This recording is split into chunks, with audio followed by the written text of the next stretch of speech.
Hello and welcome to this week's episode of Nacho Problems, where we turn ordinary recipes into extraordinary nachos.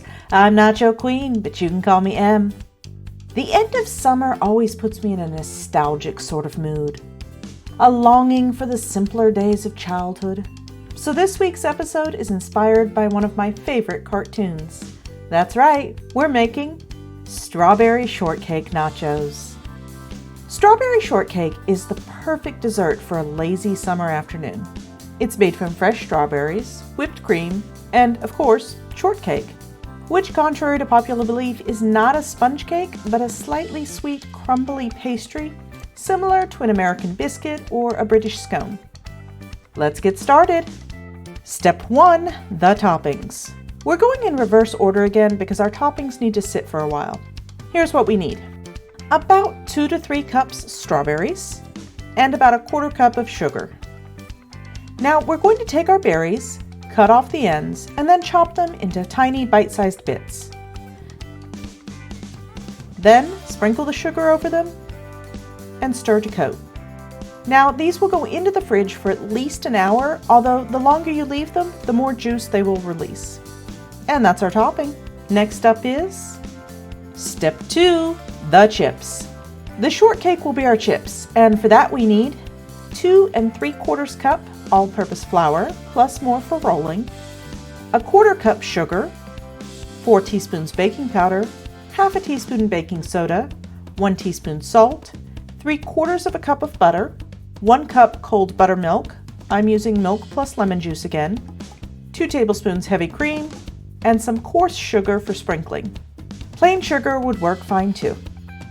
We're going to start by cubing our butter. I'm going to cut each of these sticks into 16 small cubes. Then we're going to place all of them into the freezer for at least 15 minutes to get them good and cold.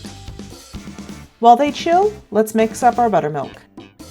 Remember, it's 1 tablespoon of juice, then add milk to the 1 cup mark, stir, and then set that in the fridge to keep cold while we mix the dry ingredients. Into a large bowl, add in the flour, sugar, baking powder, baking soda, and salt, and mix well. Now we're going to cut in our cold butter, which basically means you smush it together. You can use a food processor for this, or a pastry cutter, or even a potato masher, but I'm just going to use my hands. I find it therapeutic. Just keep squishing the butter into the flour until you have no large lumps left, and the mix looks vaguely like wet sand. Now we're going to add in our buttermilk and work it in with a large spoon or pastry scraper. Don't overwork the dough. It should still look sticky and shaggy. Now coat your work surface and hands very liberally with some more flour and scrape your dough out onto the counter. Make sure your dough has a good coating of flour. Then begin to work the dough into a rectangle roughly 1/2 inch or 12 millimeters thick, dusting with more flour if needed. You can use a rolling pin if you like, but I prefer to use my hands until the final roll. Now we need to fold the top third of our dough into the center. Have the dough scraper handy in case it's sticking. Then repeat with the bottom third. Now we're going to turn our dough, re-flatten it back to the same thickness, and fold over 2 more times, sprinkling down more flour as needed. Then roll it back out to the 1/2 inch thickness one final time. Now, using a cookie cutter, I'm going to cut out little chip-sized cakes. Then arrange them in a cast iron skillet or on a baking sheet in a tight cluster. They should be touching.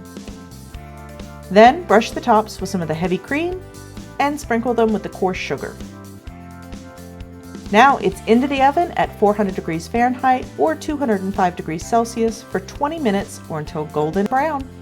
And that's our chips. Now let's move on to step 3, the cheese. We're making whipped cream again for our cheese, and for that we need about 2 cups heavy whipping cream, about 2 tablespoons icing sugar, and 1 teaspoon vanilla extract. Start by adding the heavy cream to a chilled bowl. Then, with Sir Mix-a-Lot, we're going to beat it on high speed for about 2 minutes. Then add in the sugar and vanilla and beat it for another 3 to 4 minutes or until it's stiff enough to cling to the spinners and not drip off. Well, that's all we need to finish this up with. Step 4, let's eat. We're going to divide our shortcakes in half and lay them out on our plate. Now dollop on our whipped cream. Spoon on some of the strawberries. Make sure to get some of that juice. And let's add a little mint for garnish. Now, since Youngson isn't a fan of the next few weeks of recipes, I decided to let him have first bite this episode. These were a huge hit with my family, and I'm sure yours will love them just as much. Well, that's all for this week. I hope you enjoyed it. If so, give it a like and please consider subscribing if you want to see more nacho videos. If you have an idea for a future video, you can leave a comment below or tag me on the site previously known as Twitter. I'm at NachoProblemsYT. I've also linked my blue sky below, but you won't find me on Facebook, Instagram, or Threads. If you're looking to steal my apron, well, that's nacho merch, but you can get your own at a link in the description. Now, my favorite holiday is approaching, and Home Depot's got a 7-foot animated plague doctor that looks pretty creepy. But, unless you're my neighbors, that's not your problem. Thanks for watching, and I'll see you soon.